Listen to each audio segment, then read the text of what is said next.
ওই যে এক পয়গম্বর সালাতুল ইস্তিসকার দোয়া পড়তেছেন, আয় আল্লাহ বৃষ্টি দেন, বৃষ্টি দেন, বৃষ্টি দেন।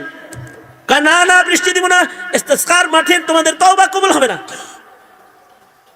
তবে একটা লোক আছে তার জীবনে কোনো নেকি নাই, খালি গুনার গুনাহ, সেও এই ইস্তিসকায় হাজির আছে।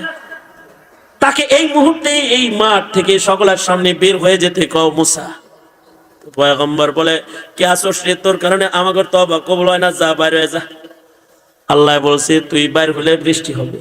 পয়গম্বর নতুন ঘোষণা দিলেন, ইস্তিসকা পড়লাম, তারপরও বারিশ বর্ষণ হয় না, বৃষ্টি হয় না। আল্লাহর পক্ষ থেকে খবর আছে, আসোস নাকি একজন খান্নাস, যার জীবনে কোনো নেক আমল নাই, অনেক গুনাহ তোর আছে, তুই এখন এখান থেকে বের হয়ে যা। তুই বের হলেই বৃষ্টি হবে, শহর ছেড়ে বেরিয়ে যা। এই লোক আল্লাহর কাছে খালিস তওবা করে বলতেছে, ওগো আল্লাহ, আমার গুনাহ কেউ জানে না, আমার গুনাহ এমন গুনাহ যা কেউ দেখে না, তুমি জানো। একদিন ভয়রা আমার গুনাহ গোপন রাখলা, সাত্তারের চাদর দিয়ে ঢাইকা রাখলা, আর আজকে এই মজমার ভিতর থেকে আমাকে ঘাট ধরে বের করে আমার সব গুনাহ মানুষের দেখায় দিবা তুমি।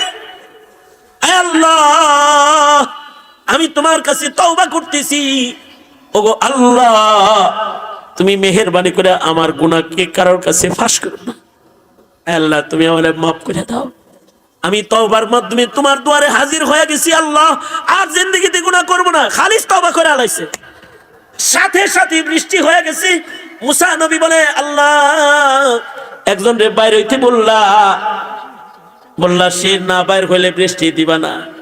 কেউ বের হয়ে গেল না, সবাই জায়গায় বসে রয়েছে, আবার বৃষ্টি দিয়ে দিলা। আল্লাহ, বুঝলাম না কি লেগে বৃষ্টি দিলা।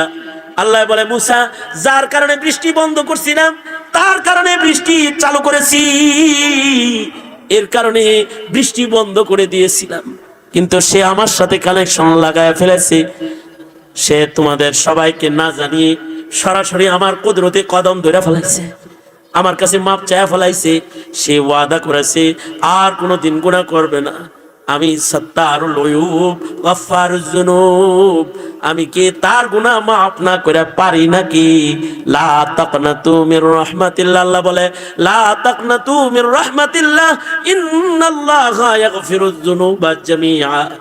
এই বান্দা, তোমার গুনাহ থেকে তুমি মায়ুস হয়ো না, নিরাশ হয়ো না। তোমার গুনাহ যত বড়, রবের ক্ষমা তার চাইতে অনেক বেশি বড়। আল্লাহ তাআলার ক্ষমা তার চাইতে বড়। আল্লাহরে ধরো, আল্লাহর কাছে চাও, তাহলে আল্লাহ তাআলা তোমার জিন্দেগির সব গুনাহ এক মুহূর্তের ভেতরে মাফ করে দিবে। লাগবে একটা খালিস তওবা, ইনশাআল্লাহ। ইনশাআল্লাহ। এই যে ভূমিকম্প তুরস্কে, অথবা মহামারী, অথবা করোনা, আযাব গজব, সব আমাদের পাপের কারণে। তুবু ইলাল্লাহ, উসিকুম বিনাফসি, তুবু ইলাল্লাহ। এই ইমানদারের কাছে তওবা করো, তওবা করো, নিজের গুনাহ থেকে মাফ চাও, রবকে বলো আর গুনাহ করব না। আল্লাহ রহমতের দ্বার খুলে দিবে, এটা আল্লাহ পাকের ওয়াদা। এই একটি শিরোনামের পরে বলেছে ইন্তেজামিয়া কমিটি কিছু কথা বলতে, তাই আপনাদের সামনে বসে বসে দু চার কথা তাকরার করলাম।